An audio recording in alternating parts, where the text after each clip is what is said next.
Kang Arif untuk apa namanya meneruskan dari apa yang disampaikan Mbak Gatot. Kalau menurut perspektif Kang Arif piyambak, menika gimana Kang Arif? Baik. Oke, bisa Mbak. Iya.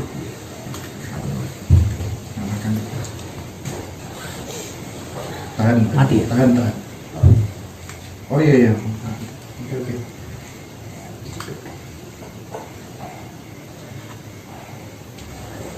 Ya gimana Kang Arif?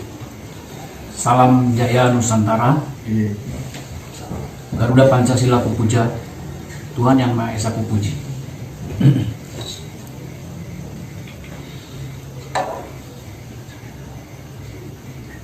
Dirgahayu Indonesiaku, rahayu bangsaku. Melanjutkan penjelasan dari Mbak Gatot bahwa asal kegelapan kita mulai dari abad ke-9, abad ke-9 di barat, karena mereka sadar bahwa di timur ini ada sesuatu yang sangat betul-betul diperlukan oleh seluruh umat manusia. Sebelum saya berbicara ke sana, tadi saya menyampaikan tentang salam Pancasila, salam Bhinneka Tunggal Ika, Tanhana Dharma Mangrwa. Bhinneka Tunggal Ika, Tanhana Dharma Mangrwa adalah konsep dasar spiritual bangsa Nusantara sejak dulu tentang ketuhanan.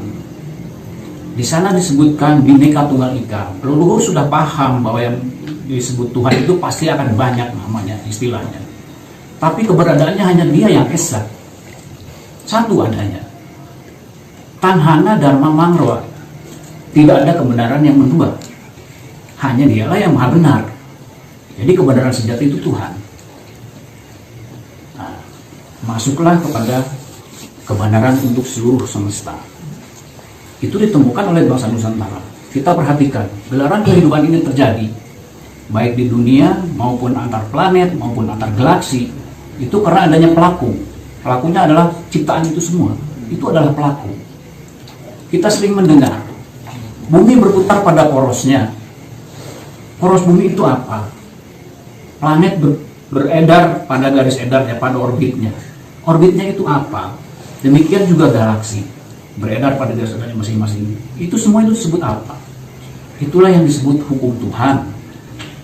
Jadi sebelum Sang Maha Pencipta itu menciptakan makhluk sebagai pelaku, terlebih dahulu membuat hukum-hukumnya semua, supaya masing-masing berjalan sesuai dengan kodratnya, sesuai dengan hakikat penciptaannya. Demikian juga dengan bangsa Nusantara. Bangsa Nusantara termasuk juga dengan manusia-manusianya. Coba kita perhatikan, walaupun hanya secara iseng-iseng, saya pun melihatnya secara iseng-iseng. Dulu dunia ini masih satu daratan, disebutnya bumi Pangea. Itu masih satu daratan, jadi belum seperti sekarang 5 benua plus 2 kutub, utara dan selatan.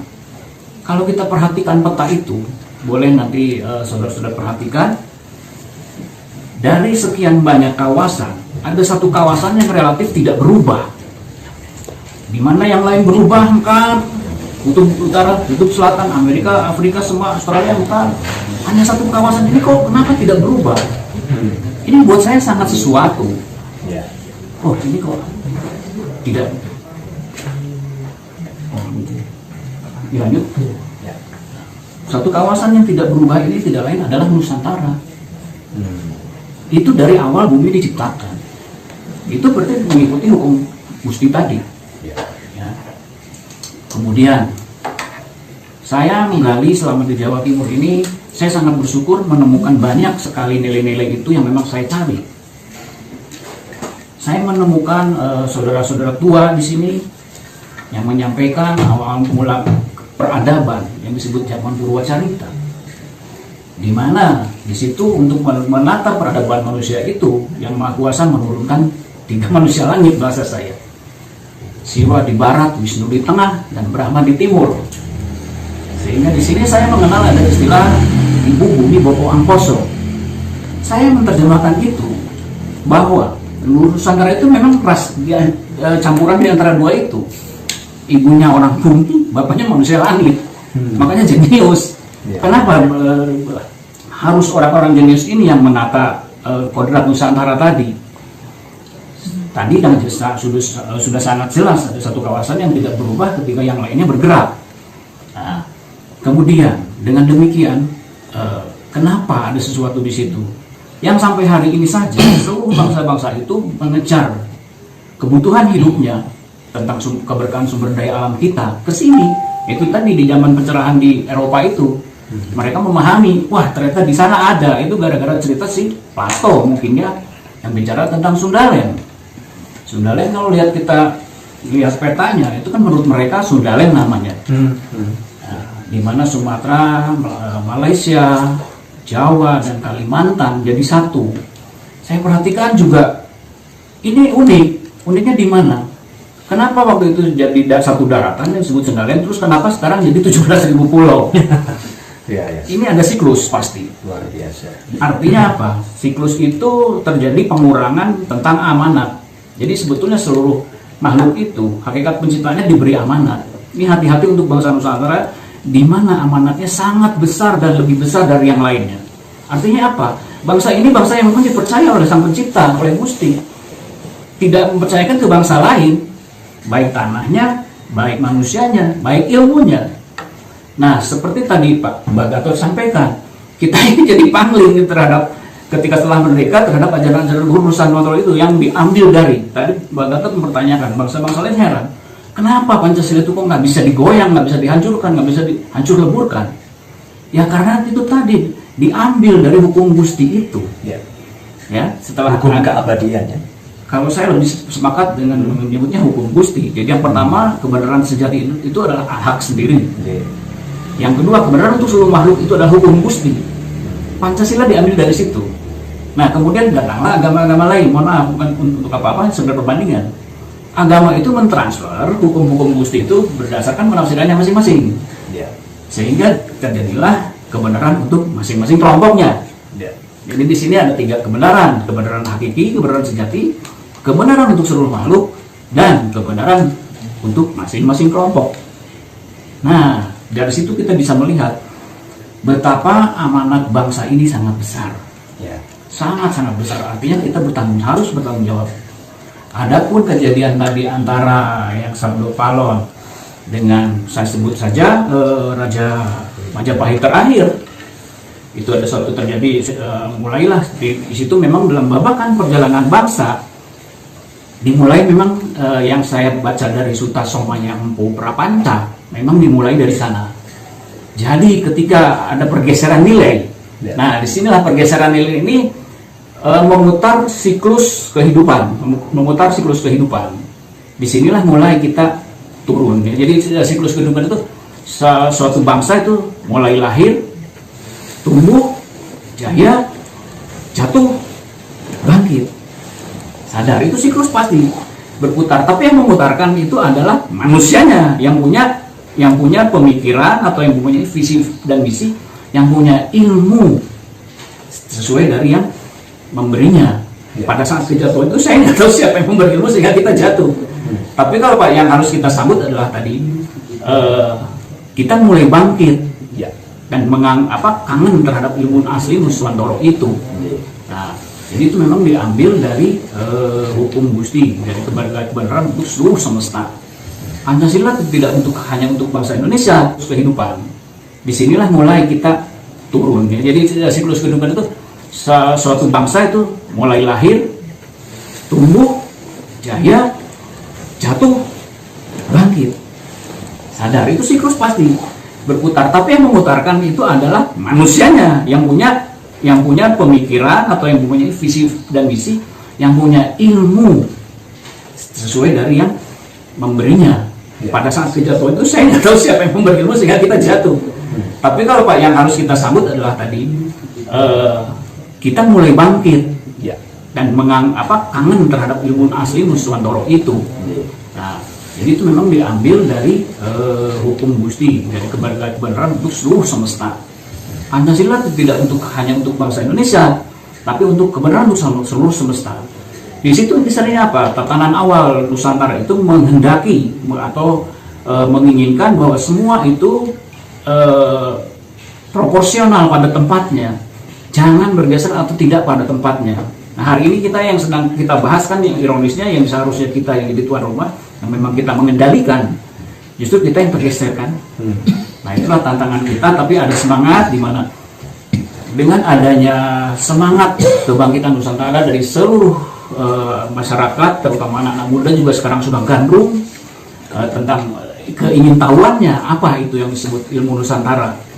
Sudah mulai kelihatan, termasuk kejadian-kejadian di depan kita. Itu sebetulnya menunjukkan bahwa tuh loh, kalau tidak memperhatikan hukum semesta secara keseluruhan, maka akan terjadi ketimpangan, akan terjadi ketidakseimbangan. Nah, ketika ketidakseimbangan itu terjadi, apa yang dilakukan lebih dahulu oleh ciptaan? Alam lebih dahulu bergerak. Gunung itu fungsinya untuk menyeimbangkan perputaran bumi. Kembali kepada sejarah, balik kepada sejarah bumi ini. Gunung di Indonesia itu mempengaruhi betul kondisi di dunia. Mulai zaman Toba, zaman Gunung Sunda Purba, zaman Krakatau, zaman Tambora, itu dunia berubah semuanya. Satu lagi berarti apa? Kita lagi dari alam, dari sisi alam Indonesia lagi yang mengendalikan. Dan memang jumlah gunung berapi terbanyak kan kita. Nah, itu semua adalah kunci-kunci sebetulnya harus disadari. Nah, kunci itu sebetulnya diringkas oleh leluhur kita itu di dalam kata negoro. Nah, negaring suwantoro, artinya negaring itu senjata, suwantoro dan kekuatan. Senjata dan kekuatan untuk apa? Untuk membangun peradaban. Yang pertama adalah alam. Baik alam, yang pertama alam fisiknya. Nah, yang kedua adalah alam metafisiknya. Ini yang beda dengan yang lain. Orang di seluruh dunia nggak ada yang bisa tembus leluhurnya dengan komunikasi seperti apa, kemudian mendapatkan informasi, mencari informasi dari semesta. Kita bisa diberi, dituntun bagi yang mau membuka hatinya, bagi yang ingin mengetahui tentang ilmu-ilmu Nusantara, pasti akan dituntun ke arah sana. Alamnya, terus kedua manusianya. Yang manusia itu tadi, manusia itu sebenarnya manusia super. Yang dalam kurun waktu sekian ketika siklus menuki ke bawah, dibodohkan, ditidurkan, dibodohkan atau apa istilahnya, sehingga dia lupa akan kodrat dirinya yang sebenarnya sebetulnya tidak untuk itu. Nah, alam manusia yang ketiga adalah tentang budayanya. Bagaimana kita berkehidupan di alam dunia ini selalu mengikuti kehendak Gusti, tidak pernah mengedepankan keinginan diri. Nah, itulah yang selalu kita membuat selaras dengan alam. Pelajaran-pelajaran itu yang harus sampai hari ini akhirnya hilang, terkikis oleh waktu kan, termasuk ismu-ismu dari luar. Nah, yang keempat otomatis adalah tentang sejarah. Jadi hari ini kita kehilangan sejarah yang sebenarnya tentang leluhur Nusantara itu. Kita betul-betul kehilangan, tidak mengerti, jati diri kita hampir tertutup. Tapi di awal pembukaan tadi, kami sudah diskusi juga dengan Mbak Harjo, dan diawali dengan sedikit orang itu saya malah semakin yakin. Sedikit orang tapi diberi tuntunan, diberi kesadaran untuk kembali menggerakkan siklus waktu itu. Karena yang namanya menjemput zaman kita tidak bisa diam. Kemudian tiba-tiba zaman kejayaan itu runtuh dari langit, jatuh ke kita. Tidak bisa seperti itu. Kita harus melakukan sesuatu melalui kesadaran itu yang otomatis terprogram. Bagaimana nanti memprogramnya, kita lihat ke depan saja, dan apa saja yang harus diprogramnya kita lihat ke depannya saja. Jadi pesannya yang terutama ini saya sampaikan di malam yang berbahagia ini adalah jangan lupa kita ini bangsa pilihan yang memang betul-betul diberi amanat besar oleh Gusti.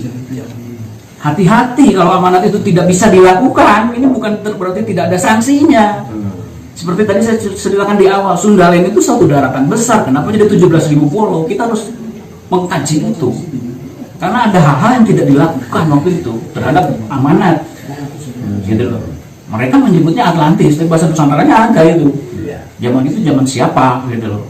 Nah, itu jadi kegandrungan masyarakat sekarang untuk menuju kepada kebangkitan kita apresiasi dengan baik. Kita arahkan dengan baik, tapi hati-hati jangan sampai berlawanan dengan nilai-nilai yang terkandung di dalamnya. Berlawanan itu bagaimana? Betul tadi Bang Gatot menyampaikan kita tidak pernah keras melawan semuanya itu dengan tenang saja. Tapi juga bisa melawan gitu loh. Jadi tidak boleh tinggal diam. Nah, jadi kita kembalikan menjadi dalam hal ini kalau dari kami passwordnya itu kita harus kembali kepada kodratnya, kodrat Nusantara. Kodrat Nusantara. Kodrat Nusantara. Kodrat Nusantara itu adalah mercusuar dunia. Kodrat kita mercusuar dunia. Mercusuar dunia.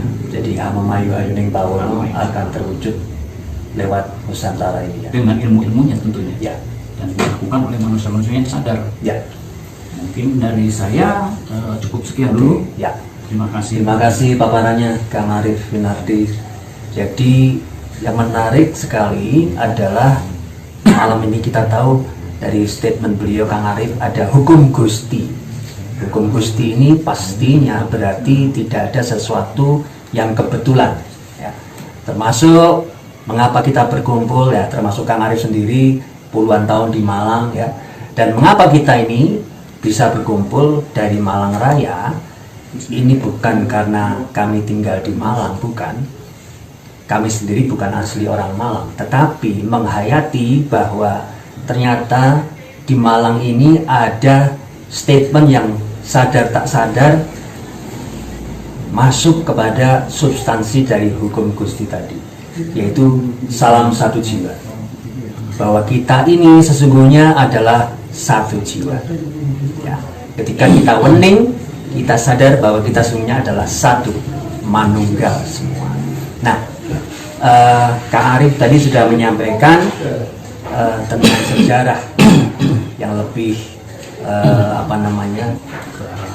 lebih luas lagi begitu ya. Dan yang jelas lagi bahwa Nusantara adalah bangsa pilihan. Nah, kalau pilihan berarti juga PR-nya besar ya. PR-nya besar dan harus berhati-hati.